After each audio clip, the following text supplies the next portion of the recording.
Hello friends, जय जगन्नाथ। मो प्रीति and आपण को मोर आज गोटे फ्रेश ब्लॉग को मु स्वागत करुच्ची।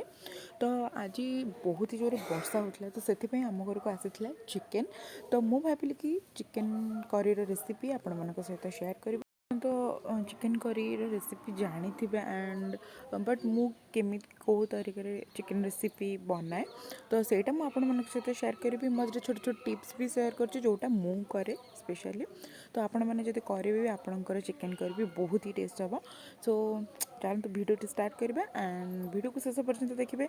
जब मो वीडियो आपको भल लगुच देन लाइक शेयर सब्सक्राइब करने को भूलबेनि। पाखर बेल बटन को प्रेस करेंगे ताकि मो नेक्स्ट वीडियो नोटिफिकेशन आप बहुत जल्दी पहुँच पार। सो चलते स्टार्ट करवा आज वीडियो।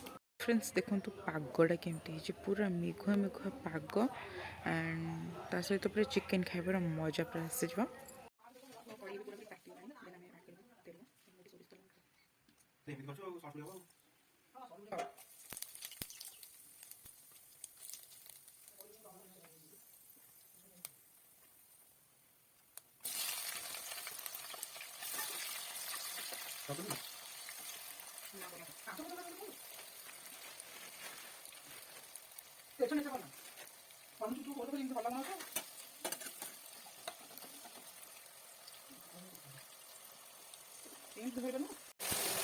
सो फ्रेंड्स पियाज ये गोल्डन ब्राउन हो देन आम ए पकेबा मसला जोटा कि अदा रसुण छेचा। यहाँ हूँ मोर फास्ट टिप कि अदा रसुण छेचा सब छेचा जिनस ही पकातु तरकारी टेस्ट बहुत भल आसो। देन अदा रसुण छेचा पकईकि मुझे गोलौची।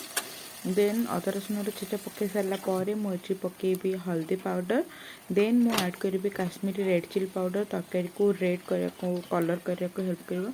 देन मु ऐड करी राग रेड चिली पाउडर जोटा कि मैंने राग कर हेल्प कर। तो ये सब को पकईकि मु भलसे गोली नेबी।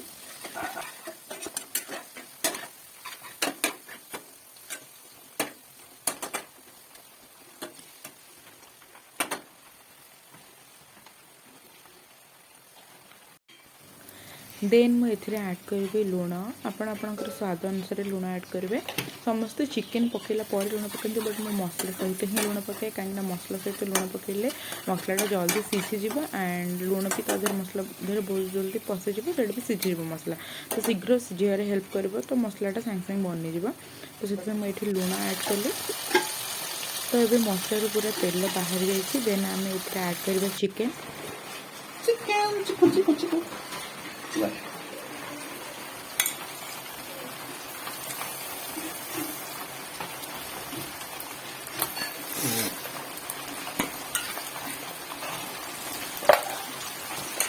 ये ऐड होगा चिकेन चिकेन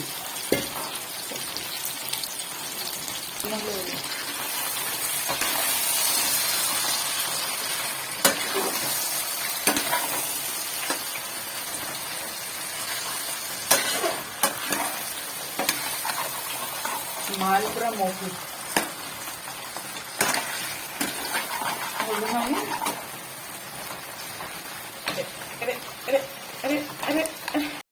तो चिकेन को मसला सहित मुझे पूरा भलसे गोले नहीं एंड आपन सब चिकेन को हाई फ्लेम रे ही फास्ट जो चिकेन पकेबे तो हाई फ्लेम रे ही कषिबे कहीं हाई फ्लेम रे कषा द्वारा कौन हुए ना चिकेनटा जूसी जूसी बने आउ पानीटा शीघ्र बाहरी जाए और चिकेन से पानी द्वारा सीझेनि जो जहाँद्वारा कि आईषणिया लगे चिकेन।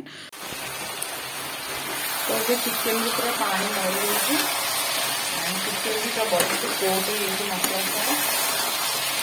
तो यही स्टेज आम ऐड करवा चिकेन मसला।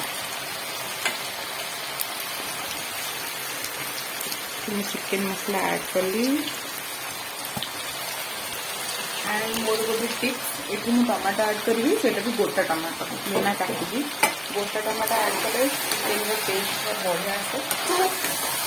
तो ये चिकेन मसला और गोटा टमाटो भी ऐड कर दूसरी मिक्स कर।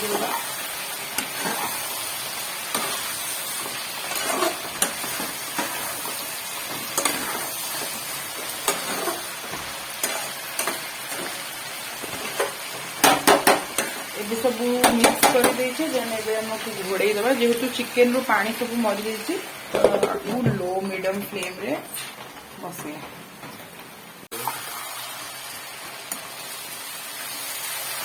ଗୋଳେଇଦେବା ଭଲସେ ଚିକେନକୁ।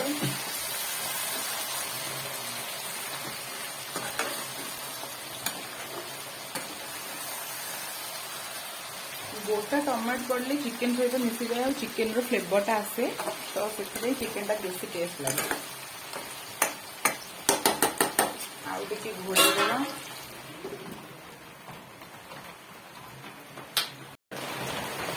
तो ये स्टेज रे एबे आमे ऐड करबा आलू।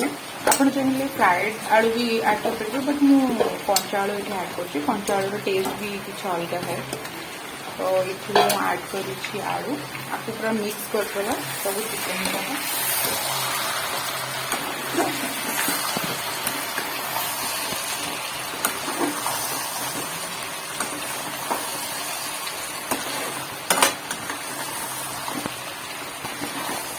जदि तल लगी जाऊँ ताले मझे मझे पानी देती पकड़े कारण जेहतु अदा रसुनटा छेचा हो पड़े तो लगिबार संभावना थाए।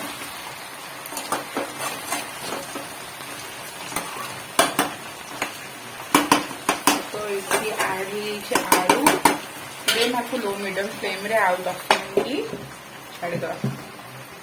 सो फ्रेंड्स चिकेन एबे बसची एंड देखिए पूरा वर्षा हो ये वर्षा पाग को चिकेन रो मजा ही किसी पूरा अलग। तो चलते देखिए चिकेन को जा गला। सो चिकेन ये प्राय तो सीझी आसला तो ये स्टेज रे मोर गोटे टिप्स होची तो किसी गुजराती को एमती क्रश कर लेछे एंड एठी मैं ऐड करबी। तो ये गुजराती ऐड कले गुजराती फ्लेवरटा पूरा चिकेन भीतर पशिजा एंड चिकेन गोटे बैट नेले गोटे जो गुजराती फ्लेवर आसो विथ चिकेन तो सही बहुत ही टेस्ट लगे। ये थे ट्राए करूँ। तो यहाँ हूँ मोर टिप्स। ये सब भलसे गोड़े एंड देखते तो आम जो गोटा टमाटो को पकड़े से चिकेन सहित पूरा बढ़िया से सीझी गई गोड़े देवी एंड आउ 5 मिनिट बसईदेव लो मीडियम फ्लेम। तो चिकेन पूरा कषा हो जाए कुक्ड हो 90%। देन मुझे ऐड करी पानी आउ जो 10% से पानी से सीझ। तो मुझे बॉयल पानी सब बड़े गरम पानी देवे जो भी तरकारी करूँ गरम पानी देवे। गरम पानी देले तार टेस्ट ही किसी अलग है। तो ये पानी ऐड कर आप जी ग्रेवी रखा चाहते से अनुसार आप पानी ऐड करेंगे।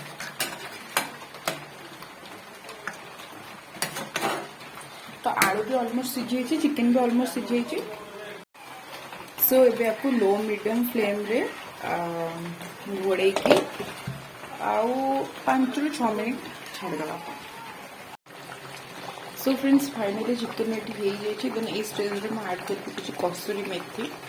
कसूरी मेथीटा ऐड कले तो फ्लेवरटा बहुत ही बढ़िया आसे। कसूरी मेथी ऐड कर सारा पर देन मैं ऐड करी गरम मसला। मैं ऐड कली गरम मसाला देन गरम मसला ऐड करके घोड़न दे किसी समय। सो फ्रेंड्स ये पूरा चिकेन हो जाए रेडी। तो यहाँ लास्ट टिप थिला कि गरम मसला पकेवा मात्र गोलेबनी सांगे सांगे घोड़नी देदेवे जो गरम मसलार फ्लेवरटा तो भितर आसीज देन किस समय पर आपड़ काढ़ीदेवे नाकुणी देखिए पूरा चिकेन तरकारीटा पूरा मस्त लगे। गरम मसलार फ्लेवरटा बहुत बढ़िया आसो चिकेन रे। आपण ये चिकेन को निश्चिंत ट्राए करूँ। मुझे छोटे छोटे टिप शेयर कर टिप को भी आपड़ जदि फॉलो करेंगे आपंकर चिकेन भी बहुत ही बढ़िया टेस्ट हे। सो आज ये see you in my next video bye.